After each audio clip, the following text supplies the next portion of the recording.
สวัสดีครับพ่อแม่พี่น้องป้องปายที่เคารพครับช่วงนี้เป็นช่วงนี้ท่านกอนะครับเนาะช่วงบอกนัวหัวมวลสนุกสนานกันครับมื้อนี้สิเสนอนิทานกอมในทองเหลืองมุกดักแด่ซึ่งเป็นเรื่องพอถอกับลูกเขยด้วยก่อนทีนี้สิว่ามุกดักแด่และพี่น้องดื้อครับก็พอเฒ่ากับลูกเขยเรียกว่าเป็นไม่เบื่อไม่เมาบ่ถือกันพี่น้องพอเฒ่าก็สิเขียวเวียกเขียวงานจนลูกเขยนี่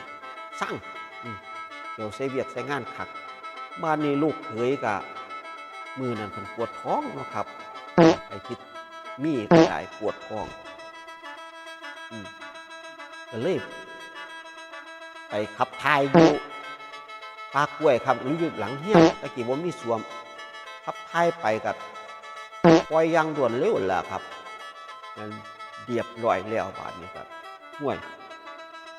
เมื่อคือเป็นตะมกดีแท้สิเอาไปฝากพ่อเฒ่ากันหน้าว่าซั่นลูกเคยก็เลยเอ้านี่บักพริกพอดีลาวบักพริกใส่พี่น้องใบบักพริกก็หูใส่ใบอีตูน้ำพร้อมก็อยู่ใกล้ๆเนาะพี่น้องนะมันเกิดเองนะครับมันเป็นปลากล้วยใบกดทุกกดเบาสมัยโบราณบ้านลูกเคยก็เลยห่อเสียบไม่คัดย่างดีแล้วเอาไปมกเหลืองเบิ่งจังนึงก็เป็นตาแซ่บาดนี้ลูกเคยกับอีกแก้เพชรพอเถาแก้ล่ำพอเถาเละขึ้นไปตั้งเฮียนพอดีทิศสีเดี๋ยวนี้มันตื่นเราไปหูจักเวียกแค่งานตะเดึกในเด้อว่าสันโอ้ยตื่นตะเดึกคุณได้หรอพ่อว่าสันว่าลูกไปหามกดักแด่มาคุณเห็นบ่ว่าสันว่า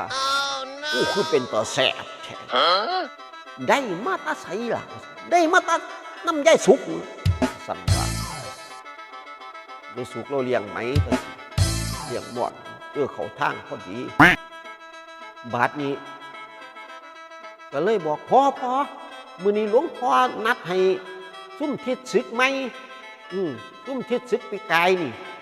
ไปวัดไปซอยเพิ่นเนี่ยไปกวดเพราะว่ากฐินสิมาแล้วว่าสั่นว่ามันออกพรรษากฐินสิมาสิไปซอยเพิ่นจักตอนเช้านี่ละประมาณจัก4 โมง 5 โมงจังสิไปหาพ่ออยู่ไฮเด้อ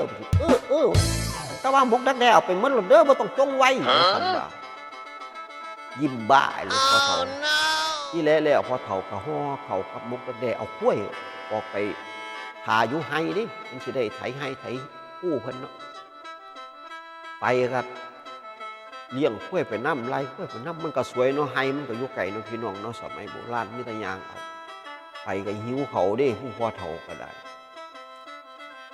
ก็เลยหาหมอกสิกินเขา3 โมงแล้วมันสวยเนาะปล่อยกล้วยกินหญ้าไปน้ำทางบาดนี้ก็หิวเขาเปิด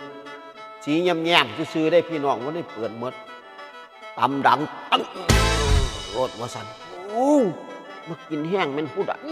มาหาขี่แถวนี้ว่าสั่นบ้านนี้เราก็เลยบอกกินก็ขี้เดียดขี่ไปอีก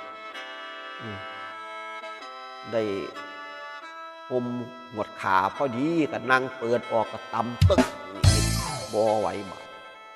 หิวก็หิวเด้อบาดนี่ไปหอดพ้นควายบาดไปหอดพ้นควายหวยมันบ่ไหวแล้วว่าสั่นว่าก็เลยกินก็จีแง่ๆผู้ดังตำดังตึงๆมากแต่มันสิจังไหนโถว่าสั่นว่า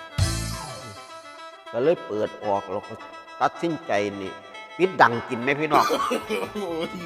ปิดดังกินเลยกินไปแล้วปิดดังเนาะมันก็สิบ่นั่นปานใดก็กินไปกินจนหมดเกลี้ยงทั้งกินทั้งจมนี่มันคือเป็นสีชงว่าสั่นว่าคันแม่นใส่น้ำปลาใส่เกลือจักหน่วยคือสีแสบทั้งปิดดังนะกินบัดได้ก็เป็นสีชงได้ทั้งอีตูก็หอมเนาะก็พอตัดได้บันกินจนหมดเกี่ยงเลี้ยหอดใบตองโอ้ไข่แน่ว่าสันเนาะนี่ท่านเรื่องนี้ก็เรียกว่าพอเฒ่าเสียเปรียบลูกเคยตามเคยเนาะครับเนาะปรากฏว่าพอเฒ่ากินจนหมดเกี่ยงเนาะครับเนาะภาพสำหรับนิทานเรื่องมกดักแด้ก็จบลงไปซะพอดีเนาะครับเนาะ